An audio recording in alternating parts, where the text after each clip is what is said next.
Inter মায়ামিতে অপ্রতিরোধ্য Lionel Messi সবশেষ 7 ম্যাচের 6টিতেই করেছেন জোড়া গোল। মেজর লিগ সকারের এবারের আসরে 18 গোল নিয়ে সর্বোচ্চ গোলদাতাও আর্জেন্টাইন প্লেমেকার। এর মাঝেই গড়েছেন আরও এক ব্যক্তিগত মাইলফলক। ক্যারিয়ারে পেনাল্টিবিহীন গোলে ছাড়িয়ে গেছেন প্রতিদ্বন্দ্বী ক্রিস্টিয়ানো রোনালদোকে, তাও আবার 167 ম্যাচ কম খেলে। বয়স ছুঁয়েছে 38, তবে মাঠের ফুটবলে নেই তার কোনো ছাপ। ইন্টার মায়ামির জার্সিতে চলতি মৌসুমে লিওনেল মেসির গোল বন্যা। সবশেষ 7 ম্যাচের 6টিতে জোড়া গোল বলে ফুটবলকে অনেক কিছুই দেবার আছে এলেমটেনের।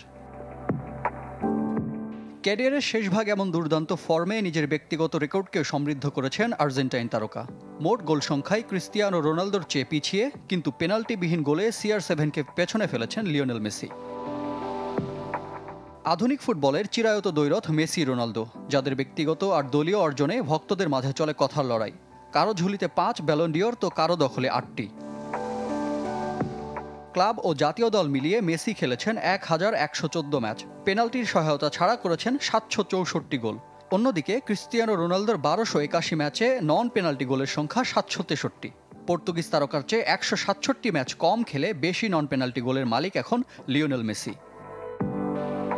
শুধু গোলের সংখ্যাতেই নয়, অ্যাসিস্টের বিচারেও ফুটবল ইতিহাসে বাকি সবার চেয়ে এগিয়ে এলেমটেন। 400 অ্যাসিস্টের মাইল ফলকে পৌঁছাতে দরকার মাত্র 14, যেখানে 300 ঘরে পৌঁছাতে পারেননি CR7। ট্রফির হিসেবেও অনন্য এক মাইল ফলকের সামনে আর্জেন্টাইন খুদে জাদুকর। ক্লাব ও জাতীয় দল মিলে ক্যারিয়ারে মোট 46 চ্যাম্পিয়নশিপের স্বাদ পেয়েছেন মেসি। হাফ সেঞ্চুরি পূরণে দরকার মাত্র 4 ট্রফি। রিফাত হোসেন, চ্যানেল 24।